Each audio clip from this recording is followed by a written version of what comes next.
I don't know how much you know about Canon cinema camera, because all those C500, C300, that kind of huge cinema camera. And then recently they have released this really small cinema camera, which is the C70. What? This, you call this small? Actually, yeah, it is quite small. I mean, of course, if you compare this to other cinema camera, this is much smaller. But also, this is actually not much bigger than 1DX Mark III. It's around that. It actually looks like a 1DX Mark III kind of. It's just a little bit thicker. But then it's also actually lighter, a little bit lighter than 1DX Mark III, which is quite incredible, because when I see this on the web, when I see a picture, video of this camera, I thought this will be more heavier than any, even DSLR, 1DX Mark III, but this actually, when I pick it up, it's like, oh, hang on, this is really light, and this reminds me of Panasonic S1H. And the biggest news is that this is the first cinema camera that use mirrorless lens. They use RF lens. Well, cinema cameras are mirrorless. There's no mirror.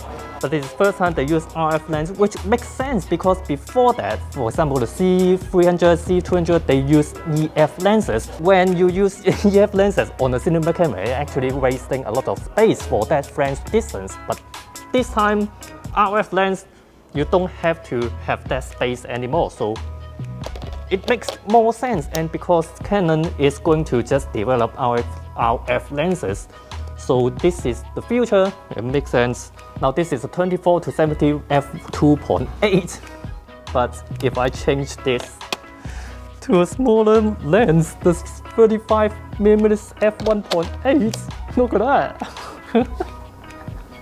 Oh, this is cute. Now this can't take 8K, but for 4K, it's a really solid performer, because it can shoot 4K 120p 10-bit 422. And if you dive into detail, it can take intra up to 30p. It can do long GOP up to 4K 60, that kind of thing. Now this also has dual pixel AF, just like the C300, the really famous, the Canon best AF system, dual pixel AF. It covers 80% of the frame, and this has face detection, head detection as well. Now it is a bit funny, because when I when I tested, sometimes the face detection doesn't work, but now it's working pretty well for some reason. And head detection means that when I turn around, it should still detect my head. That's it. I don't know. I can't see for now, but it should still detect my head. This is what camera brand these days using AI to do to help with AF tracking. But sometimes, yeah, just like that, sometimes the face detection doesn't work. I think this is not as good as the R5, because the R5 works with even the face mask on, and R5 got IAF. This doesn't have IAF. Maybe it's got some difference. If we only talk about the head detection, the AF tracking is just almost perfect. Kind of funny to see such perfect AF tracking on a professional cinema camera. It doesn't have sensor shift stabilization, but only electronic stabilization. But as Kai showed us before, even with the lens IS only, well, Canon lens IS is always good. But because of the ergonomic design, you can see even handheld, even zoom in, it is not that hard to get stable footages. So first of all, this is a Super 35 sensor. Now for us who used to still camera, this sensor looks funny because this is a wide aspect ratio sensor. Now this sensor was special about, another thing that's special about it is that it got dual gain output. If you familiarize with mirrorless camera, we've got dual ISO, but this is more than dual ISO. Now this one, every pixel is shooting dual ISO all the time. You will get more details in highlights and less noise in shadow. So then you can get 16 stop of dynamic range at C-Log2 if you're shooting C-Log2. Another thing, another party trick is the built-in ND filter. Now this is not new, this is not entirely new on C70, but still, it is so cool. I mean, especially for people like me who used to mirrorless camera, I use fixed ND, and it's quite annoying to change it all the time.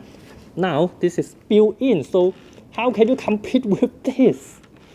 Now it got 2 stop, 4 stop, and 6 stop ND. When you change it to extend ND in the menu, you got 8 stop and 10 stop as well. Now what's the meaning of extend ND is that 2, 4, 6 stops, it's just one ND filter in front of the sensor.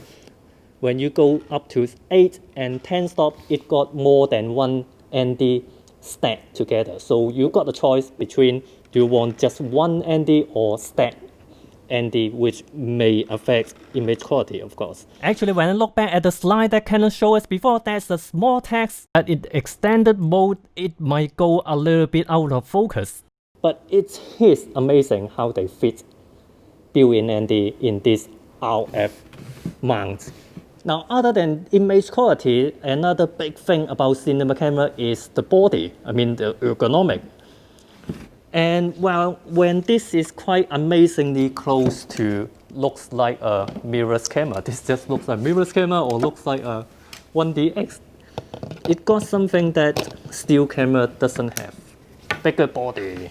Actually, it's not that bigger, as I mentioned before, but you got a lot more dedicated button. So you got an ND filter button here, white balance. This is to directly set a custom white balance with a gray card. Actually, most video cameras have this. Really convenience. There's no more getting into the quick menu. Whatever quick menu is not never quicker than a direct dedicated button.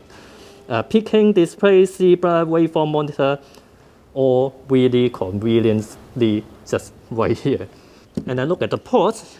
You got mini XLR connectors, 2 mic input, I mean audio input, and then you got one 3.5mm mic jack as well. This is convenience.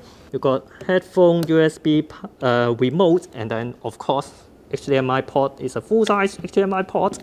Air intake, because it got ventilation, it got an internal cooling fan. This is air intake, and then exhaust here and here. This is no joke. I mean, because this is a workhorse, this is cinema camera, it got internal cooling, so to ensure that it can be continuously shooting at even outdoor under the sun, hot day, desert, something like that. You got a flip screen, just like a mirrorless camera. Now this, of course, most cinema camera got external detachable screen, but this is quite interesting. You can't detach this. This is fixed on the camera.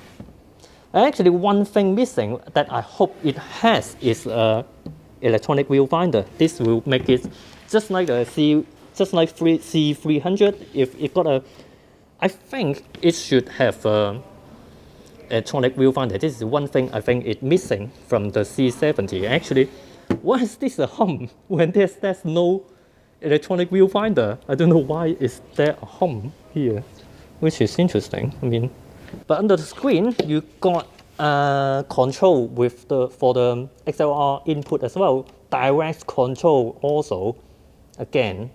So really convenience. You don't have to go into the menu, quick menu, whatever, to change the audio input. Just do that. And the battery, this is a BPA30 battery. They claim that with this battery, you can get 3 hours of continuous shooting. 3 hours. And if you got a BPA60, 6 hours. The one that is thicker, that stick out from here. And this is the really just usual, I don't know what they call, but this is just a usual AC adapter connector. So you don't really have to get proprietary AC adapter. You can just use any AC adapter that support the correct voltage and current, then you can use it with this. This is really flexible. Because it's quite interesting that the card slot is on the grid. Never seen this before. Dual card slot, and they use SD cards, so you don't have to buy those expensive CF Express. SD cards support UHS too. Some of you guys may compare this to the Canon R5, but these cinema cameras are for professionals who are really specific about what they need. Image quality over 8K over megapixel, XLR connections, and they have no time to waste with changing external ND filters, and it just can't overheat even in harsh conditions. C70 is also the first step for Canon cinema line to migrate into mirrorless RF lenses.